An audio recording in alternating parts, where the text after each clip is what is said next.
Si alguien nos hizo falta esta semana en la mesa, si alguien nos hizo falta, ya está aquí. Javier Aranda. Hola. Javier Aranda, ¿cómo estás? Bien, pues consternado un poco por lo que ya sabemos todos, la muerte de Carlos Fuentes. Sí, nos hizo mucha falta. Ya estábamos un poco en la orfandad. Estábamos en la orfandad un poco tercero, pero nos hacía falta el plugin de Javier Aranda. Y ya sé, cuando en Nueva York, en las grandes capitales, en las ciudades y todo eso, pero ahora te tenemos aquí y eso es un buen consuelo. No, y sobre todo el buen consuelo es que los políticos mexicanos, ya ven que en la ceremonia de las artes incluyó todo el mundo político mexicano, el más representativo, y todos hicieron votos porque se libera Carlos Fuentes. Estaba yo bastante consternado, triste, pero también estuve contento porque dije, al fin la clase política va a decidir leer a Carlos Fuentes, uno de sus críticos más constantes, ¿no? Yo creo que si leyeran sobre todo los últimos textos periodísticos de Fuentes, conducirían el país de otra manera. Sí, porque si hubo un escritor crítico de los sistemas políticos mexicanos, ha sido Carlos Fuentes. Y en el aspecto de la política mexicana, el mutis del maestro Fuentes fue muy contundente. Todos son unos mediocres. Ningún candidato le gustaba. Hablando de los candidatos, dijo, todos son unos mediocres. Y cuando le insistían decía, mi candidato es Marcelo Ebrard. Sí, y lo firmó. Y lo firmó, claro. Y lo firmó. Sí, y además dijo cosas muy claras hasta el final de sus últimos días, de que la clase política no entiende en qué momento se encuentran las cosas, no se han dado cuenta que eso tiene que girar, hay algo que sigue y no lo ven, no saben perfectamente de rumbo, no hay brújula, no tienen idea, los puso verdaderamente en el contexto donde se encuentran, en el limbo. Exactamente. Y toda la obra, si hacemos una revisión de las novelas de Carlos Fuentes, tienen que ver mucho con esa forma de ser política, ¿no? Estaba pensando en estos días y estuve releyendo algunas cosas, y creo que 3 libros de él son básicos, que son de los primeros, porque ahí sienta las bases de lo que será su novelística y su obra de cuento hacia el futuro, pero también su razón, su pensamiento político. Pienso, por ejemplo, en La región más transparente, que es la primera novela, 1958, que da un salto de la novela rural, de las memorias de Pancho Villa, que son geniales, por cierto, ¿no? De otros escritores, pero él rompe y hace la novela de la ciudad. La región más transparente, yo ya no sé quién es el protagonista principal, si toda esa serie de personajes que entran y salen, o es más bien la Ciudad de México, el caos de la Ciudad de México. Y en esa novela escuchamos por primera vez de manera contundente la voz de la burguesía, de esa clase postrevolucionaria. Esta novela, digamos que va de 1910 a 1950, 52, y nos va a través de una técnica que yo veo mucho como el cine, que es la juxtaposición, imágenes, voces, que te van creando tensiones, te van creando ambientes, te van creando ese personaje que es la Ciudad de México, que es caótico como sigue siendo, pero empiezas a escuchar constantemente y fuertemente la presencia de los políticos. Otra gran novela que también nos ayuda a entender la obra de Fuentes, que en México mismo también, es La muerte de Artemio Cruz, que es un revolucionario que participó en algunas escaramuzas de la revolución, pero se vendió muy bien. Es la historia y la construcción de la nueva burguesía mexicana, de la nueva burguesía corrupta mexicana. A través de la tranza, de la simulación, etcétera, empiezan a construir los grandes nombres y los grandes capitales. Sí.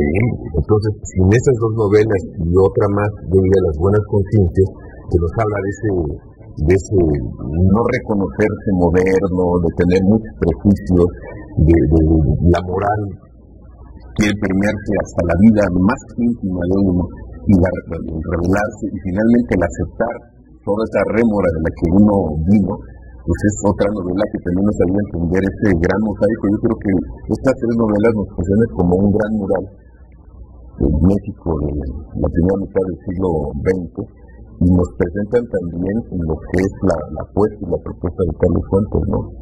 Son muchas voces, muchas imágenes, y la proyección de mucho pensamiento político de este escritor, que tuvo, como todos los escritores, porque hacen público lo que están pensando, sus matices, sus luces y sus sombras, ¿no? Y platicamos esta semana con el director del Instituto Cervantes y platicamos con el embajador de México en Francia y entonces ellos nos dejaban asomarnos a todo eso que él fue urdiendo, sí desde él, pero también muy importante desde allá, desde Francia, y todos los artistas que buscaban París como refugio o como acervo, ¿no? Y donde se empiezan a armar los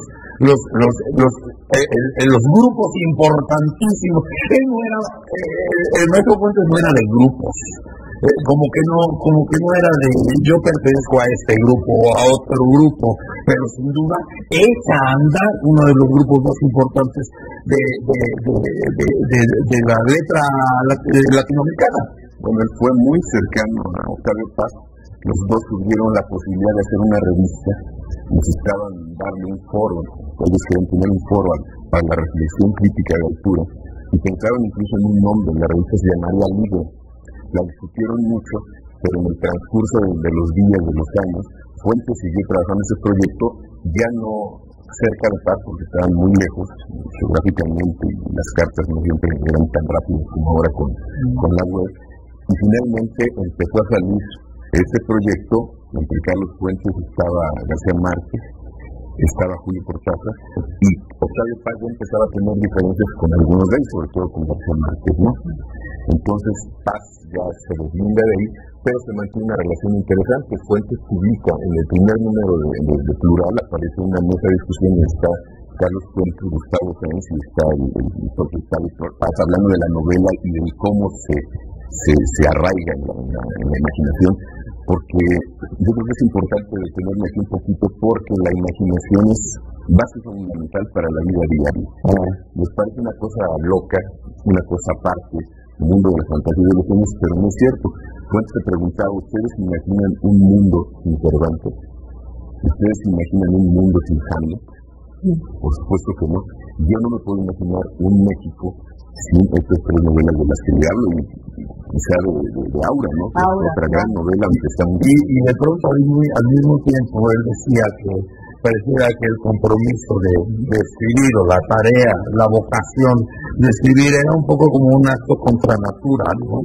Porque finalmente se planteaban otras vidas y otras dimensiones y otras situaciones, como que eso no era cosa de Dios, ¿no?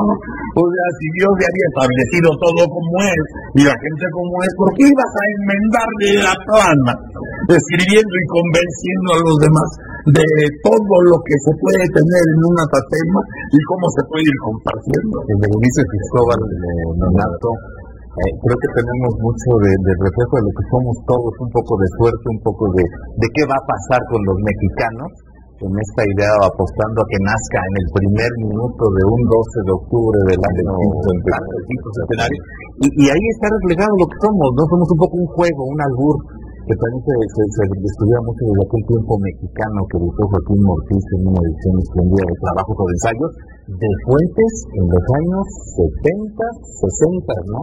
Entonces, un periodo muy amplio de cultura, de entrega, de pasión por México, ¿no? En su primer libro de Fuentes es Los días enmascarados, que alude precisamente a ese pasado del que tú estás hablando, Leopoldo, que son los 5 días finales del calendario azteca, que son los días sin nombre. Entonces, al no tener nombre, pues están enmascarados. Y él empieza a construir también, desde ese primer libro y después, cuando se mencioné, todo lo que sería su narrativa, ¿no? Que es muy interesante, es muy rica, es muy vital, y nos muestra que no hay, de muchas maneras, o de una también, si quieres, no hay futuro vivo sin pasado vivo. El pasado vivo de Carlos Fuentes son sus libros, uno los puede seguir leyendo y tiene una actualidad pues sorprendente, ¿no? La muerte de Artemio Cruz la lee uno y le puede poner el nombre de muchos de los actuales políticos que andan circulando por ahí, y la región más transparente, que en algunas partes a mí como que ya no me sorprende tanto, porque fue publicado en el 58, hay cosas, hay momentos que dices, no, pues esta es la Ciudad de México, sigue siendo caótica, sigue siendo la superposición de muchos mundos, ¿no? El mundo azteca, las pirámides, las iglesias coloniales, y en México moderno con edificios de vidrio. Ya nos hablan de esos edificios gigantescos con estructuras metálicas y de vidrio. Y empezaste muy bien diciendo la invitación hasta de los políticos, ¿verdad? Era Fuentes. Bueno, hay quien puede cumplir su misión de manera tan brillante que es hasta sugerido por los políticos, aunque sea el día de su homenaje, el cuerpo presente. Gracias, Javier. Gracias a ti. Un placer. Gracias, señora. Gracias. Nos despedimos de la tele, nos seguimos con la radio y con la internet. Si quieren tele, ¡ay, caray! ¡Órale!